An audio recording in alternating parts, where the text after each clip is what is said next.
আসসালামু আলাইকুম বন্ধুরা, কেমন আছেন আপনারা? আশা করি সবাই ভালো আছেন। আলহামদুলিল্লাহ আমি ভালো আছি। আবার একটি নতুন ভিডিও নিয়ে আপনাদের সঙ্গে চলে এসেছি মিজানুর রহমান আজারির ওয়াজ।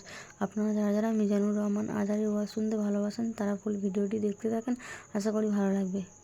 আমার মনে আছে আমি যখন মাদ্রাসায় পড়তাম, বেশি বয়স না, খুব কম বয়স ছিল তখন আমার। এখনো তো পড়াশোনাই করছি, তো তখন আমার প্রতি জিনের একটা আলাদা আসর ছিল। খুব জিন ডিস্টার্ব করতো, আমাকেও ডিস্টার্ব করতো ওই সময়ে, আমার বড় বোনকেও ডিস্টার্ব করতো। এত ডিস্টার্ব করতো বলার কোনো ভাষাই নাই। আমি একটা রিয়েল লাইফের স্টোরি শোনাবো, আপনারা শুনবেন সবাই, গল্প শুনবেন সবাই। বলছি একটা উদ্দেশ্য আছে, একটি আলোচনা করবো আপনাদের সামনে ইনশাআল্লাহ। আমার মনে আছে আমি মাদ্রাসার যে রুমে থাকতাম, এই রুমে প্রায় সময় আমাকে বোবাজিন ধরতো। কি জিন ধরতো? বোবাজিন ধরতো। বোবাজিন ধরলে অনেক কষ্ট হয়। আপনি কোন প্রকার হরকত করতে পারবেন না, নড়াচড়া করতে পারবেন না, পুরো বডি আপনাকে স্টপ করে দিবে। আপনি যেভাবে আছেন সেভাবেই থাকবেন, কিচ্ছু করতে পারবেন না। এত আয়াতুল কুরসি করি, এত কিছু করি, কাজ হয় না। ধরছে তো ধরছে, 2 ঘন্টা 3 ঘন্টা ধরে রেখে দেয়। আমার এমনও দিন গেছে যে বোবাজিন আমাকে ধরছে, আমি বুঝতে পারছি আমাকে ধরছে, লড়তে পারবো না যেহেতু আমি ঘুমাই গেছি। লড়া যেহেতু যাবে না, ঘুমাই গেলাম, যা। তো একদিনের ঘটনা আমার মনে আছে, প্রিয় ভাইয়েরা। আমি একদিন রাতের বেলা আমার মাদ্রাসার যে রুম আছে, রুমে আমি শুয়েছিলাম নিচে ফ্লোরে। কোথায়? ফ্লোরে। মনে রাখবেন, মাদ্রাসা যারা আমরা পড়াশোনা করেছি, মাদ্রাসার লাইনের ছাত্ররা টিচারকে অলওয়েজ অন্যদের চাইতে রেসপেক্ট এবং সম্মান বেশি করে। এটা চির সত্য কথা, এটা সবাইকে বিশ্বাস করতে হবে। ইভেন আমাদের মাদ্রাসার লাইনে ওস্তাদের গদিতে বসা, কিংবা ওস্তাদের চেয়ারে বসা, কিংবা ওস্তাদের খাটে শোয়া বসা, এটা মারাত্মক বড় একটি জঘন্যতম অপরাধ হিসেবে কনসিডার করা হয়। এটা কেউ ভালো চোখে দেখে না। তো আমি তো অলওয়েজ হুজুরের যে বেড মানে খাট আছে সেখান থেকে অলওয়েজ দূরে থাকতাম, খাটে বসতাম না, যেতাম না, এটা ভদ্রতার খাতিরে। তো একদিনের ঘটনা, রাত বাজে কত, সোমবারের দিন ছিল, রাত বাজে প্রায় 10:30 কিংবা 11টা। কয়টা বাজে? 10:30 কিংবা 11টা। আমার মনে আছে আমি টেবিল নিয়ে পড়ছিলাম, সামনে আমার টেবিলে পড়ছি। তো হঠাৎ করে আমার টেবিলের উপরেই মানে ঘুম চলে আসছে। অনেক সময় দেখবেন যে আমরা পড়তে পড়তে ঘুমায় যাই, এরকম হয় না প্রিয় ভাইয়েরা? এরকম হয়। তো আমিও হঠাৎ করে মানে ঘুমাই গেছি, টেবিলের উপরে ঘুমাই গেছি আর কি। তো অনেক রাত হয়ে যাচ্ছে। সেই দিন আবার হুজুরের ডিউটি ছিল, হুজুর রুমে ঘুমানোর কথা। মানে জিনটা হচ্ছে আমার শত্রু, জিনটা আমার কি শত্রু, আমার ক্ষতি করতে চায় অলওয়েজ। তো অবাক করার বিষয় হচ্ছে, আমি ঘুমালাম টেবিলের উপরে, ঝিমানি আস্তে আস্তে টেবিলের উপরে ঘুমায় গেছে। হঠাৎ করে আমি ঘুম থেকে আমাকে হুজুর ডাকছে, এমন অবস্থায় আমাকে ডাকছে যে আমি হুজুরের খাটে শুয়ে আছি। কোথায় শুয়ে আছি? হুজুরের খাটে। কিন্তু শুয়েছিলাম কোথায়? টেবিলের উপরে। হুজুর যখন আমার ডাক দিচ্ছে খাট থেকে, আমি কি বলবো, হুজুরও ছাকা মাকা খেয়ে গেছে, আমিও একদম। কিরে, হুজুর বলে আসিফ আমার খাটে শুয়ে আছে কেন? এই ভদ্রতা কোত্থেকে এসে শিখলো? আমি উঠে বলি, হুজুর হুজুর মাফ করে দেন, আমি বিশ্বাস করুন আমি নিচেই বসেছিলাম, কখন যে খাটে আসছি, কখন যে ঘুমায় গেছি কিচ্ছু টের পাইনি। এই জন্য প্রিয় ভাইয়েরা, জিনের প্রভাব খুব খারাপ জিনিস। এটা যাকে ধরে তার অবস্থা খারাপ হয়ে যায়। আমি আমার লাইফে অনেক ছাত্রদেরকে দেখেছি, জিনের প্রভাবে এত জিন এদেরকে জ্বালায়, পড়াশোনায় করতে পারে না। আমি আমার লাইফে দেখেছি। ইভেন জিন যাকে ধরে, বেশিরভাগ সময় দেখা যায় কোনো নারী জিনের প্রভাব যদি কোনো সুন্দর যুবকের উপরে পড়ে, শেষ, লাইফ ইজ টোটালি খতম। টোটালি কি খতম, শেষ হয়ে যাবে। এই জন্য সকলেই ঘুমানোর পূর্বে আয়াতুল কুরসি পড়ে ঘুমাবেন। জোরে বলেন, কি কুরসি? সকলেই পড়বেন, এবং সকলেই পড়বেন 3 কুল। জোরে বলতে হবে, কয় কুল? প্রথমে সূরা ইখলাস, তারপরে সূরাতুল ফালাক, তারপরে পড়ে এই যে হাতে, এই যে আমার দিকে সবাই আমার দিকে তাকান, হাতে ফু দিবেন, ফু দিয়ে কপাল থেকে নিয়ে পুরো শরীরটাকে এভাবে স্পর্শ করবেন, মাসাজ করবেন। ইনশাআল্লাহ হাদিসে এসেছে যে ব্যক্তি 3 কুল পরে ঘুমায়, জিন কিংবা শয়তানের প্রভাব তাকে প্রভাবিত করতে পারে না। সুবহানাল্লাহ পড়েন।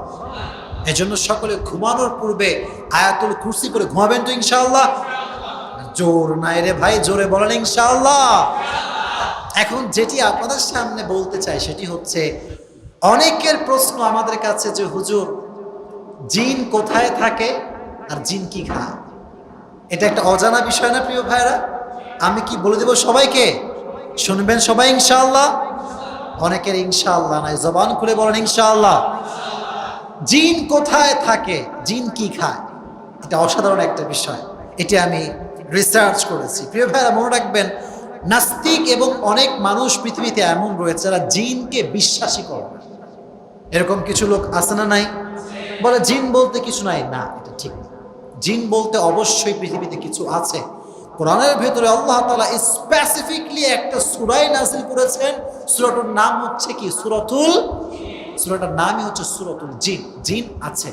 কোরআনের সর্বশেষ যে আয়াত, মিনাল জিন্নাতি নাস, কোরআনেই তো জিনের কথা আল্লাহ উল্লেখ করেছে। আপনি বিলিভ না করে যাবেন কোথায়?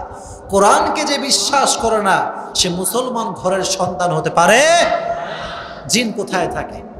জিন থাকে হচ্ছে ইলাল জাযা ওয়া মানাবিতিশ শাজার। জিন থাকে বেসিকলি 2টি জায়গায়।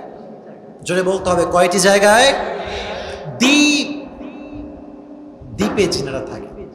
দ্বীপের নাম শোনেন নাই আপনারা? কক্সবাজারে অনেকগুলো দ্বীপ আছে, মহেশখালী দ্বীপ আছে, আমি গেছি, আমার মাহফিল ছিল এই বছরে মহেশখালী দ্বীপে। তো জিন থাকে 1 নাম্বার জায়গা হচ্ছে দ্বীপ। কোথায় থাকে? দ্বীপে থাকে। 2 নাম্বার হচ্ছে ওয়া মানাবিতিশ শাজার, যেখানে অনেকগুলো গাছপালা জঙ্গলে ভরা। মনে রাখবেন, এখানে যাবেন না। বেশিরভাগ জিনরা বসবাস করে গাছে। তাহলে জিনরা বসবাস করে বেসিকলি 2টি জায়গায়। জোরে বলতে হবে, কয় জায়গায়? 1 নাম্বার দ্বীপ, 2 নাম্বার গাছ গাছালি কিংবা জঙ্গলে জিনেরা বসবাস করে। এখন প্রশ্ন হচ্ছে, হুজুর জিনরা খায় কি? জিনেরা খায় কি? এটা জানার আগে একটি বিষয় বোঝেন। জিন জাতি একটি প্রাণীকে সবচেয়ে বেশি ভয় পায়। কয়টি প্রাণীকে? এর নাম হচ্ছে নেকড়ে বাঘ। এর নাম কি? নেকড়ে বাঘ। নেকড়ে বাঘকে আল্লাহ তাআলা একটা আলাদা শক্তি দিয়েছেন। মুফতি কাজী ইব্রাহিমের মুখ থেকে আমি শুনছিলাম, আল্লাহ ওনাকে নেক হায়াত দান করুক, প্রণামিন। উনি বলছিলেন যে নেকড়ে বাঘকে আল্লাহ তাআলা একটা স্পেশাল পাওয়ার দিয়েছেন।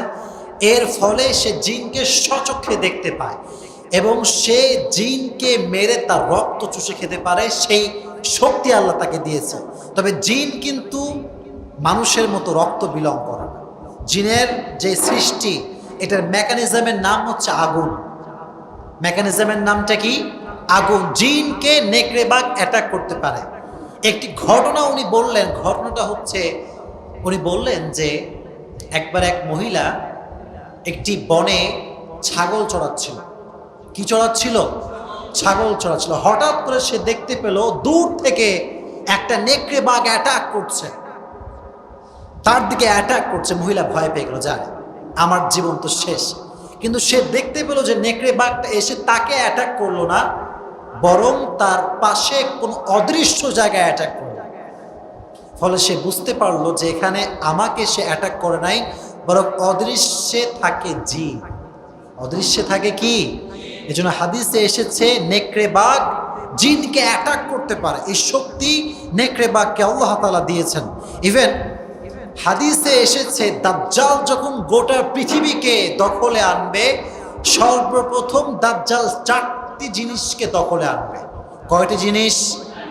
1 নাম্বার জনবল, 2 নাম্বার অর্থবল, 3 নাম্বার জিন জাতি, 4 নাম্বার নারী জাতি।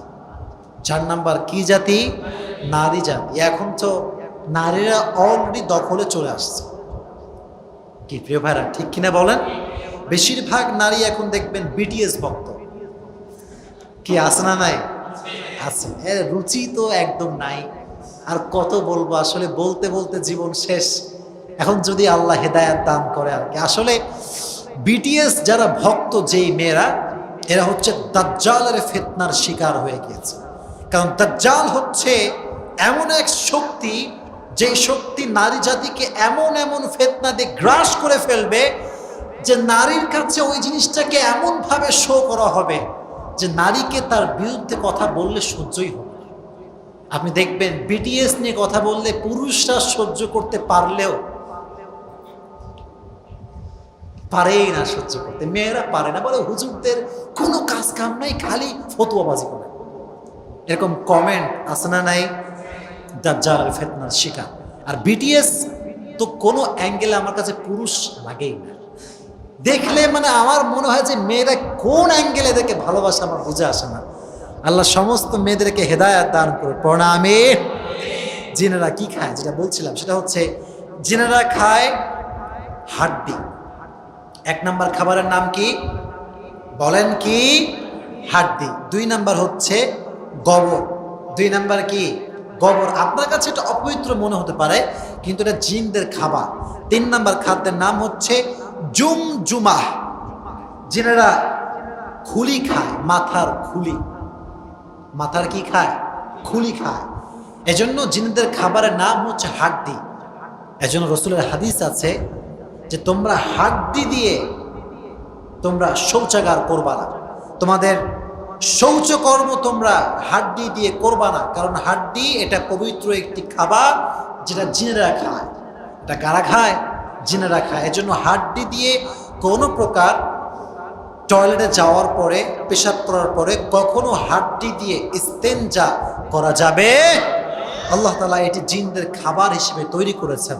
এজন্য আল্লাহ আমাদেরকে যে নলেজ আমরা অ্যাচিভ করলাম, সেই নলেজ অনুযায়ী আল্লাহ আমাদেরকে আমল করার তৌফিক দান করুক। সকলেই জবান খুলে পড়তে হবে আমিন। ভিডিওটি ভালো লাগলে একটি লাইক, কমেন্ট ও শেয়ার করে পাশে থাকবেন বন্ধুরা। যারা যারা শেষ পর্যন্ত ভিডিওটি দেখেছেন তাদের জন্য অনেক অনেক ভালোবাসা থাকলো বন্ধুরা। আরও নতুন নতুন ভিডিও পেতে চ্যানেলটিকে সাবস্ক্রাইব করে পাশে থাকবেন বন্ধুরা। ভালো থাকবেন, ধন্যবাদ।